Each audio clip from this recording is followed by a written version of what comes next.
All right. Thank you. All right, so I'm going to go quickly talk about workforce management, scheduling, and forecasting in the call center. I'll talk a little bit about the process and how it's done in call centers and give you a little bit of a high level. We're not going to get into a scheduling system or a forecasting system. That's something, if you're interested in, let us know and we can show you how to do that or do some demos. So we're going to talk about capacity planning, forecast levers, the process, some methodologies, high level, the forecast drivers in the call center, success measures and standards, and then some example. So this is kind of, in a call center, what you have all these factors. You have the volume factors, you know, how many customers you have, in this case it's participants, how many implementation, if you're doing implementation or new marketing campaigns, events, how many, all of that is translated to contacts, how many contacts, and the contacts are actually becoming either VRU or web, or you're moving that to the web or the VRU, or they're coming in here to the call center, right? So that's one area. Then you have the staffing factors, right? What is your attrition rate? What is your recruiting process? How many staff you need, and what is your training? And all of that comes in here and comes into AHT, right? Then you have the available, then you have from here, you take your number of calls, your AHT, and then it becomes call times AHT, it becomes your total call minutes, and usually sometimes called the load, or the load factors. Then you have your service level. The service level is what is your abandon rate, or how many calls you want to answer within a certain period here. And that will calculate how many people you have. And this step here is calculated with a formula, either simulation or usually called a formula called Erlang or Erlangsian. And Erlang was a Swedish mathematician. That's when the telephone started a long time ago, when, you know, in the 1920s, and then they had to figure out how many phone lines you need to have. So he created the traffic, and then he created this whole formula about queuing.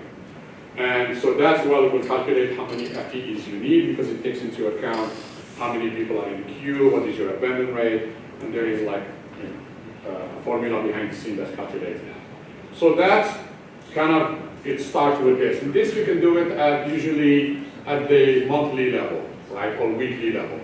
So you have all this data, you have historical information, and you can say, okay, you do your forecast of volume, AHT, and you put all this information, and it gives you how many people you need per week for the next year, for the 52 weeks, or for the 12 months, you can do it at that level. So this is not at the daily or weekly level, at the monthly and yearly level. Then, this information here can go to the available staff, how many people you have already, right? Because when you're doing your plan, you already have some people in the system. You're not starting from scratch, right? So you already have, let's say, 100 employees, and now you're forecasting how many you need for the next few months. Then you need to kind of know, okay, I already have 100. It's telling me I need 120. Now I know that with this 100, I know that some of them are going to be off-phone activities. These are vacation, training. Sometimes I might need overtime, so you need to figure out how that works. What kind of shift and schedules do I have? Are my schedules following exactly my call volume, or I have some inefficiency? Usually you always have an inefficiency. There is no way you can, so sometimes you're understaffed, sometimes you're overstaffed, and then there is a percentage there that you need to actually account for as an inefficiency in schedule. This VTO is voluntary time off, we call it, in the call centers in the US. So sometimes we offer, if we have low call volume, we offer it to our employees, like, do you want to go home without pay? And some people will say, sure, I want to go shopping, or I need to go pick up my kids, or I want to go do that. So that's a way for us to also manage stuff up and down. And then that gives you your availability, and then you go to your weekly and daily schedule.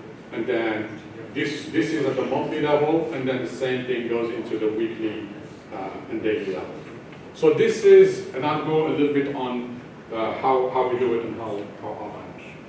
So the process, we start at the annual level, and usually it's developed sometimes in September, October for the next year, and it's for the 12-month for the next 3 years. So this is for strategic planning, business planning, to know from budgeting perspective how it works. Then in mid-month, usually you take this plan and you look at it for the next 2 months. Because now you did one for yearly, but during the month, like right now in January, you want to know what's going to happen in February and March and April for the next few months. Of course, you're always interested in long-term for budgeting, but for managing a call center, you need to know what's going to happen in the next 2 months.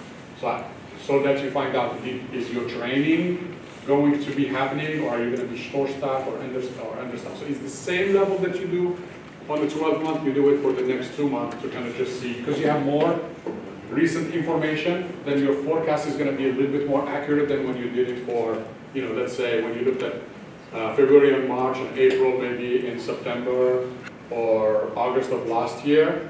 You had some information, but now you have more recent information, and your information is accurate, then it just gives you, kind of you're validating to fine-tune your forecast for these 2 months.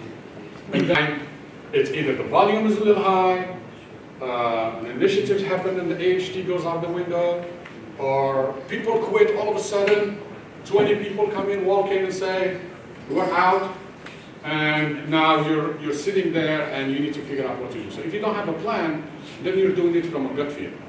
But if you have a plan and you have a system, there are systems actually that do this. This is not done in Excel. There are systems that actually can do it for you. There are already softwares available. They take your data from your telephony, from your scheduling system. It's automatically updated, and they do all of this is done for you. You just go and update pretty much the drivers. And then it puts all of this onto the weekly and daily for you. You give it kind of the criteria how to, Mondays 20% of the volume, Tuesdays 15, and so on. And then it calculates all of that for you, and also the daily distribution. We know that, 6 in the morning we get maybe 1% of the call, and then by 9 it goes, and then it dies down. So you have those distributions, and then it's distribute them by day for you. By Monday, Tuesday, Thursday, Wednesday, all days are different distribution. They're probably a little bit close, and then you have special distributions. On Monday that's a holiday. Then you just make sure that the analyst is really picking the right information to apply. So if they know next week is Ashura, right, and then people are at home and they're not going to be calling a lot, you don't want to use a Monday distribution, you want to use Ashura day distribution because that's the volume. So all of this is actually available for you, and it will also calculate even the schedules for you. It will tell you, this is the schedule you need, this is how many you need at 8:15, this is how many you need at 8:30, and then you can tell them. You can put in the system how many schedules that you need that are 8 hours, 8-hour days, right? Monday through Friday. I need some schedules that are split days, that I want them to be one day off during the week. You don't tell them which day. It's Tuesday, Wednesday. You just say, I want them to be off one day and off one day on a weekend. So they might be working Monday, Tuesday, Wednesday, off Thursday, Friday, Saturday, off Sunday. But the system will calculate that for you based on all your information. If you put it, and then it tells you need, or I need to have some 4x10s. They work only 4 days, but 10 hours days. So instead of 5 days, 8 hours, I want them to work only 4 days. And then if you have part-timers, you say, I want to also create some part-time schedules of 4 hours each or 6 hours each. And then you put all of these criteria, or if you know you have only 60 part-timers, that's all you can hire because you cannot hire more. You would love to, but you cannot. Then you can say, I want to create 60 schedules for me for part-timers, and that's the maximum. You can say this is the maximum. And even 4x10s. 4 days, 10 hours, sometimes you say, well, I don't want to handle a lot of people off 3 days. I want to limit it to like maybe only 60 or 50 people in my company to do that, because some people like that schedule. They have like 3 days off. So you want to make it maybe as a reward for people for the best performers to say, hey, I want you to, I give you something where you take 3-day weekend versus, versus 2-day. So, so the capacity planning, the primary goal of the planning is indeed to determine how many FTEs can handle the call volume. The plan should be generated monthly for 2 years. This is what I was talking about on a general level. And these are the staffing drivers. You saw a lot of them there, but these are kind of the ones that have the most power to create your number of agents that you need. FTE is number of employees. We call it full-time equivalent employee. So, sorry, yeah, that's a good one. Number of employees. Then in the resource planning, this is what I was talking about. You can go into a weekly forecast for a 4 weeks horizon, but most people do only 2 weeks. It would be good if you do it for the next 4 weeks, then it just gives you information. The reason also you do this weekly, because if you create it, so when you create this weekly forecast by day, by hour, and then you find out, because now you have more information. Even the training is over, right? You cannot train people within a week, unless your training is 1 day. But let's say your training to really bring people in is 2 or 3 weeks. You have to hire them, 1 week to hire, 2 weeks to train, and your planning for next week is too late. So training is not going to help you. And then you look at your forecast, and you look at your schedule, and it gives you that you're understaffed on this day, Tuesday and Wednesday. Then you can go and say, maybe I recruit overtime, right? So it gives you more information. Or you find out that actually on Thursday and Friday, you're way overstaffed, right? Then you can offer some vacation. Hey, anybody interested in vacation? So at least you can be more proactive of giving information to your employees, or maybe people have already put in for vacation and they're on waiting list, and you just say, hey, you just, got your vacation day that you asked for. So from a forecasting methodology, there are different methods to be used in capacity planning. The most commonly one is time series information and trending in a call center. I tried sometimes when you have, some statistic background and math background, you want to go, I want to use this whatever decomposition method or Winters method because you just learned it in school, and you just say, I want to go and try it. And I tried it because I knew it, but I found out that actually the trend is your friend. That's what we call it in the US. So trending, because frankly, if you've been in a call center a long time, that you're going to find out that people are predictable. We're all creatures of habit. We all call them same. Monday we call a lot between, and then also our, work, our life is also programmed, right? We get up at 7 in the morning, we go to work, we take a break at 10 a.m., so that's when I need to call. So it's like everything is predictable, and we found that actually historical information is a very good predictor of the future. And then, so you use a lot of trend, you use a lot of factors and ratios, how many calls per customers we receive. So you use a lot of ratios, and you can calculate a lot of them, and you just do trending. And then lo and behold, you're going to find a few that's, oh my God, look at this is beautiful. It's really giving me everything that I need. So, and then you can get a little bit more sophisticated, where you can segment calls. Like for example, we always segmented our calls by our customers. The customers that have been with us a long time versus new customers. So the customers that have been with you a long time, usually they don't call you. They call you unless, there's an event. They want to change the billing, they want to change something. But new customers, actually, they tend to call a lot. Because either our process is broken, and they have to call back and say, hey, I didn't get my card. Hey, the bill is not what they told me at the place. So there is a lot of, we found that actually the call ratio of new customers is 2 or 3 times higher than the person that's been with you at least after 6 months or 3 months when everything's working fine. So that's actually a very, very key that you know. So you use averages. We also use the number of business days in a month. So that because that's where you have most, if you're closed on Saturday and Sunday, or on a weekend, so you make sure you use that to help you. Then in your trend, it gives you a baseline. This is here.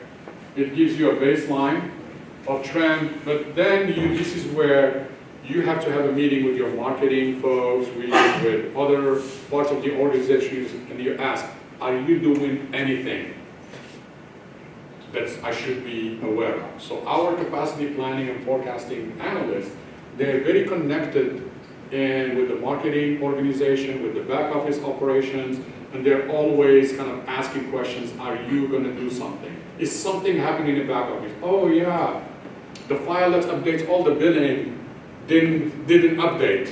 Guess what? Then this becomes an event that I need to go and say, wait a minute, it looks like my volume is going to double or it's going to go by 20%. And then if you've been keeping a good history and documenting your history, then you say, oh, something like this happened in August of 2017. Oh, let me see. It looks like the volume went up by 20%. So that's better than just coming up with something. You say, okay, well, that's 20%. So this is actually the big piece, because the baseline is mathematics and it's going to really do it for you. But having that connection with other organizations will tell you that they're going to do something, especially marketing. Has anybody here from marketing? So marketing folks, usually they don't talk to the back office. They just want to go and sell, and create things, and it's like, oh, sorry, I forgot to tell you. So have a very good connection with marketing so that you know what they're up to. This is just like for example, of a matrix of all kind of the drivers that we have, and then you kind of create where it's coming from, the method that I use to to pull it, where does it reside, is it in Excel, is it in a system, and frequency of all this information where I get them. So here I have participants, how many new customers I'm getting, how many new companies I'm bringing in to the organization, how many companies are leaving the organization, and any special events. Some companies that's probably are doing an event, and then you look at. So under the VRU, what is our contact rate? You want to keep an eye on that one, and then you just kind of keep going. Like here, if you have some initiatives, like in this case, we had some Six Sigma initiatives that were reducing the volume. So we were keeping track of that to make sure that we're seeing if it's happening or not. And then you can see it down the line. This one is very important in the US, I'm sure here too. This is how much vacation, training, meetings, absenteeism, illness, all of those things you want to calculate them, and there is a methodology to calculate that so that you can put it in your system. And also we will do it here monthly, and we update it because there is seasonality. People tend to get sick more in winter and take vacation more in the summer. So even though, or they call in sick in the summer because they want to take a vacation. So they're not really sick, but they just say, hey, I have 2 days off, Monday, Tuesday, I'm going to be off Saturday, Sunday, it's the weekend, Monday and Tuesday, and I'm going to call in sick Wednesday and Thursday. And I'll show up Friday because of low volume day. So they can game the system, but if you know that information and you see that there is a trend, then use it. Don't lie to yourself that you think it's not gonna happen. So there is a lot of information that you have, and you don't need 5 years of trend. I mean, 1 year is enough. I mean, if you get 2 years, it's good, but 1 year will be able to give you a good seasonality with the information. One thing that you want to really look at is really success measures. I mean, you can create plans, but if you don't have some goals that you want to make sure you have so that at least you track yourself to see what you want to do. So like here, I'm giving you a company here where we have like three different products. One is a high volume product, so maybe we get 100,000 calls a day. This one maybe it's like 10,000 calls a day, and this one maybe, a few hundred to 1,000 calls a day. So small, you can look at that. And the drivers here, I just listed them again, just kind of for your information. And then this is an example where we had current performance. There is this thing called 3-month lag. I'll get to that in a second. But here we had some current performance, but we put our goal that we wanted to get to. We had the performance per each, but we said at the end of the day, regardless of what we have here, we want to be plus or minus 10% here, plus or minus 12, plus or minus 15. So if you don't have any goals, start here. And then best in class is this. And you can do it, actually. It can be, if you have a lot of good data and good information, you'll be able to get plus or minus 2%, plus or minus 3, plus or minus 5%. This is on how many FTEs you need, not the drivers, just the outcome at the end, you just measure. Because FTEs, the employee, number of employees is the most important because you're paying for that, right? So at the end of the day, sometimes you might have high volume and your AHT gets better to really help, so they might cancel each other out. This month lag here, what you want to do, many times the forecasters, they forecast January, they forecast February. Okay, that's good, we need to know that. But the best thing is really to find out what is your lag for you to make a decision. So the way you do that, you say, if I need people on February 1st, I need 20 people on February 1st to start taking calls. Or I need to hire them. I need 20 more people on February 1st to start taking calls. And you work backward. And you say, okay, so how long is my training? So my training is 2 weeks when they're doing side by side after the training. And they have 3 weeks of classroom training, so now that's 5 weeks. And then they have the recruiting people, they're going to take them 3 weeks to hire someone. So that's now 8 weeks. And then the recruiting folks, they're going to tell you, you need to tell me 1 month ahead because I need to start, advertising and everything. So then it becomes 3 months, right? So in this case, 3 months. Then your lag is 3 months. So you need to make the decision in January, December, November, right? So in October, when you create your plan, that's when you're making a decision for February. And that's what you want to measure. You don't want to measure January to February. You're going to be right, but the train has left the building, like we say in the US, so it's too late. So that's why you want to look at that. And so this is where, I had a slide for it. So, and then, like I said, there is this monthly forecast. And then you can really do, like on monthly level, you can look at your drivers and you can say, I want to be plus or minus 10%. So this is what I was using those examples in the interim, not best in class. So you can so you're doing it on 3 month accuracy here. And then you can do it on daily as well. And daily you want to do it on one week accuracy, right? Because now you're planning for next week. You want to make sure at least, even though it's too late for training, but you want to make sure that whoever is creating this plan is giving you some good recommendations of overtime, of training, of vacation, so all of those things. And then intraday, during the day, you want 80% of your peak during the day that someone is doing that right. But if you put these guidelines, at least it makes either the supervisor or the analyst who are doing this, you give them some goals versus, well, the goal is just to create a plan. So. And then, you always want to go and do some variance to forecast. You want to go after the fact, look at what happened compared to your plan, do some variance analysis to really figure out, were you good, where you are. You do it on a monthly level, you do it on a weekly level. It's always good to do variation analysis because you're going to find out, I'm very good at forecasting the volume. I'm not very good at forecasting AHT. So then you can drill down and have a project to really figure out what are you doing? Why is it that you're not doing a good job at forecasting? Are we doing a lot of things? So you just kind of get a little bit more deeper to really find out what's going on. So even when you're done, when your forecast is not accurate, it's a good opportunity to actually understand what's going on. This is just an example of a monthly CAP plan. So this is by month. You can see we have volume AHT. This is off-on activities, like 28%. We did do seasonality on this one. And it's telling me by airline how many people I need. It's telling me how many people I have. And then here it's calculating for this center here for me. It's calculating how many people I have and how many new hires I'm getting, and also how many people I'm going to lose. So it's calculating all of this. It's like an inventory model. And then it's calculating for me, at the end of the day, as I lose people and hire people, how many people I'm going to get. And then I focus on this line here.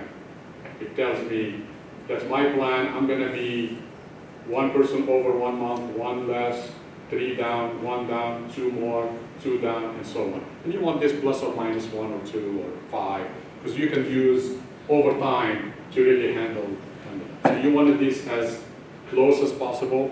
So this, you adjust this by, if you know your attrition rate. If you're going to have a high attrition, then you can add more classes here. When you add a class, then it's automatically do that. So this is in Excel, but actually there are tools, like I said, that actually do this for you right now. Calculate all of that.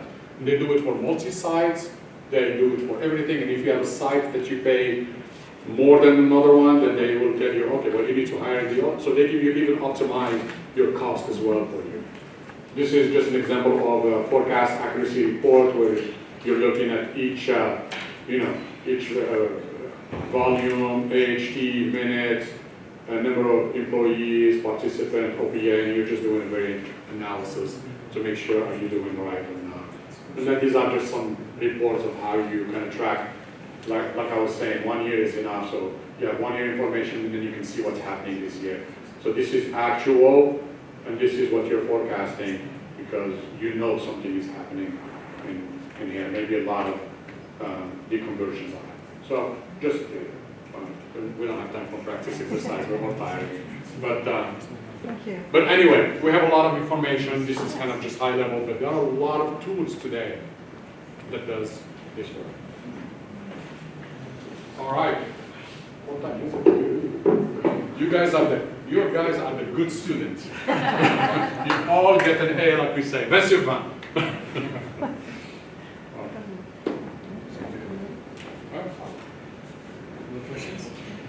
Any questions? Yeah, I'm tired. Like, anyone has a question? Yes, we'll probably just have some more information about the solutions that. Oh yeah. Yeah. Yeah. Okay. Yeah, the application. Yeah. Okay. Definitely. Yes. Good. You guys have a good evening. Have safe travel home.